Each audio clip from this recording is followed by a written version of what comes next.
52. Celese ders-i fıkh müyesserden nahmeduhu ve nusalli ala rasulihil kerim. Dersimiz barıglı namazı fasid etdiyen zatlar. 25-sinde vardık. Eğer namaz gozar sahibi tertip bu tiptir. Sahibi tertip diyen o da bir adamın 6 vakt namazı geçmedik bolsa şol adamı sahibi tertip diyer. Yani var şu namaz buyurulup bir adam ne var? Namaz buyurulup namaz oradan kalmaktır. Belki var ahim kalsa da son iyi diyene alıp da var ahim en şunun boylarını kule namaz yok. Bir adamın bihuş oluyor. Bir günden geçiyor. 6 vakt namazı geçse bir adamın. Şol adam ne böyle? Tertipten çıktığı. Sahibi tertip boluna ne form oluyor? Sahibi tertip boluna bir farkı var. Şu atamana falani sahibi tertip. O tam bir öğleti geçiptir. Öğleti geçen olsa ikinini okuyacak olsa önce şu öğletini okuymalı. Ondan sonra ikinini okuymak oldu. Sahibi tertip diyorlar şu. Bir adam Muhammed'in sahibi tertip bir hoş oldu diyor o namaza geçiptir. Hasan hoca geliptir, Yasin hoca geliptir. Yasin okuyacak olsa önce şu kalın namazlarını okuymalı. O zaman şu doğrultuda Yasin okumak doğru. Ha o da bir murat var yani. Taňa diýsem ödünden gidipdir. İkinni malahym hoşa gelipdir. İkinni hoşa gelipdir. Inni ikinniniňde ahyr wagtynda ikinnini okuyacak boldu, geçen namazlarını okuydu nämet diye. O ikinnide geçecekler sortan şey değil mi? Bu taýda da geçen namazlarını okuymaly. Adam ikinni okuymaly diýen gurun ýok. Eger wagty dar bolsa, şu ikinni wagtyny okuymaly, galanlaryny toğran bolmaly. Bir adamda böyle sahibi tertip bolýar, şoňa şey diýerler. Onu şaşaýan çok bolýar. Eğer namaz güzel sahibi tertip bu. Bir adama sahibi tertip mi çık şatoratında 6 vakt namazı geçen daha diyor. Hemişe şot 2 vakt 3 vakt da doğal qada edip sefret qaytdır anırdan. Pəslər esnai namazı hiç beyan avur. Bunun sahibi tertip mi çık? Namaz okuyup duqa vi men öylemi okuyamak. Hani ki sahibi tertip da şatoratın ne betiye? Şoň namazda da fasit bolýar. Ama bir adamla var sahibi tertip de awalki namazı geçipdir. Ular da okuyupdir, okuymadyr. Qalanyny qalmadan boyuna bilenak.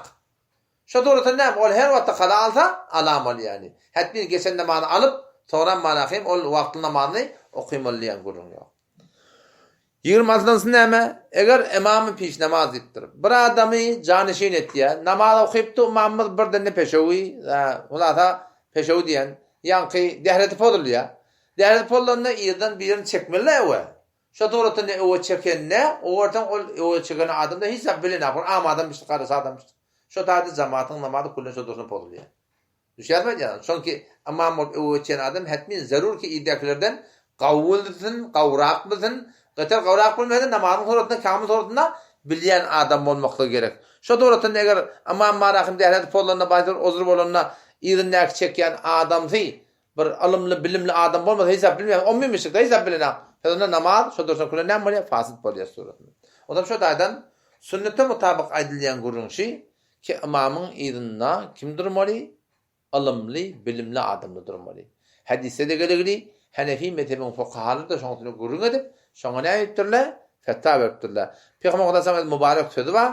Eger adi adam, adi diýen elfazi adam ölse, şonu aýdypdyr, maňa ýaqynlasynlar ol bir adamlar iki sahibani ilmu akl diýipdir da. Sahibani ilmu akl maňa ýaqyn dururlar diýipdirler. Odam şu taýdan säy etmeli. Amamın eýdinde bilýän adam durmaly.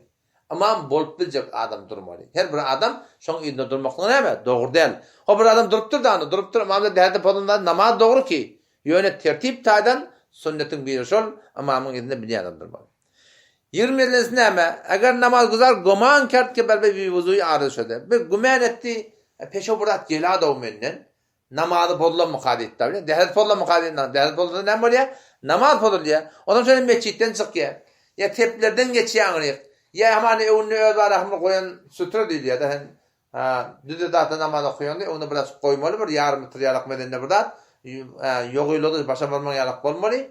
On şondan aňy geçip de barahym özüň gödese, orta barahym näme dehlet bozulmapdyr. Şu tuğrutyndan bolýar, ştan namaz fasit bolýar diýipdir.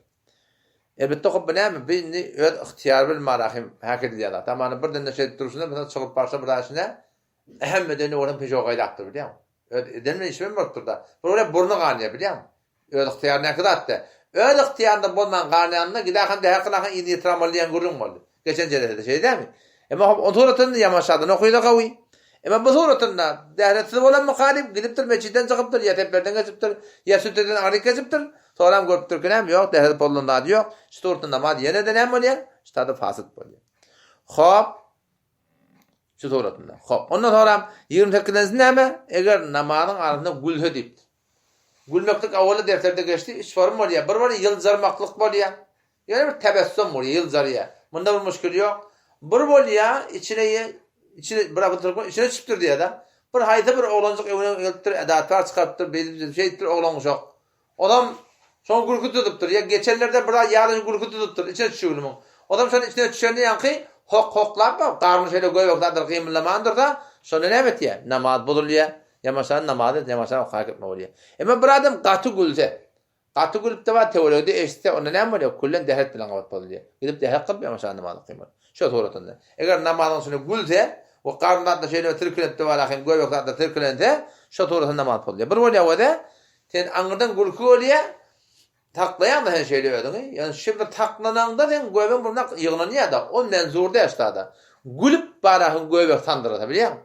Gülüp goybek sandırır da şu suratında ne oluyor? Namaz bozuluyor. Eğer teoriye geçse ne oluyor? Onunla dehret de bozuluyor. Eğer bir adam 29'lansın näme? Namaz okuyup tuqa, ulada bir entecik tap bilen ayak yiyipdir hamana. Zırmağın çıkar aya birden. Zırmak her suratında da ayaktan çıktı, dehretin yerine de şu suratında yine de namaz ştada bozuluyor. 30'lansın näme? 30'lansın ki muqtadi imamın önüne yiyiptu. O imamdan evoçiye. Imam Allahu ekber diye ka ruku gidiyor biliyor musun? Adam ruku imam gitme Allahu ekber diye ka ruku gidiptir. Imam Allahu ekber diye ka goyan alttır. Kullen yani rukuda imam bilen bir cüz'ünde de varahim rukuda durmaptır. Şu doğruda ne dedi? Şu adam namaz bozuluyor.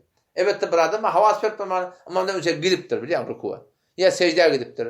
Sonra da imam da Allahu ekber deyip yine son idin yakın aslında muqtadi onun idin yetmeli imamın idin yetiptir biliyor musun? Şu doğruda eğer rukuda bilerek bolamasa eden iş yanlış ki günahkarçılık yönünde namazı fasık bolmuyor. Eğer şu doğrultuda bolsa ki imam bilen haydi bir amali şeyde bir doğrultuda öçüye ki imam şoňa yetişen akılın. Imamdan kulun öçügüller yani secdede bolsun, rukûda bolsun, kowmatynda bolsun, şu doğrultuda onun namazı boljak däl. Elbette eğer bana şu doğrultuda haketse imam oňa yetişse bir jozlu şöwlen bolsa onda şu doğrultuda onun namazı näme etjek boljak. Elbette bir dapa yani o da Allahu ekber diýip ruku gidipdir. Muqtadi. Imam gitmäke. Imam Allahu ekber diýmäke rukuwa goýan alypdyr. Oda ýamaşa onu ýalňyşdyr da, ýamaşa imam bilen ruku gitse, bu tortunda näme? Bu tortunda namazy dogry boljak yani. Bu 31-nji näme? Eger namaz okyp tuqa in haram bolsa diýipdir. Adamçylyk ulada porum adamma, ulada ýadyny düşüp ýahmana uqa girip namazda bilýär. Eğer enzal bolsa, şeytanın Türkmene şeytani diýildi. Şu toratyn ihtilam bolsa, bir geçmeýän dinanan görüpdir, ýa-da ýadyny şipdir, ýa-da uqa giripdir. Şu toratyn näme namaz kullen bozulýar, kullen gosul ýok, gosul näme namaz boljak bilen. Indiki dersimiz inşallah ki ol gelecek hefteden melek Allah tebarek ve teala ömür berse, kabra zailem otala inşallah bolur. Ol umuriken namaz bana fasit demişler. Ne kadar da var? Namaz öyle fasit bolmoya, ya. Zahra fasit bolmoya, ne fasit bolmoya. İnşallah sonra o gurunda töküler. Ondan sonra böyle namazda mekruda atlaba. Şurada etmekte günah kaç inşallah Allah'tan guruna der. Vesselamu aleyküm ve rahmetullah.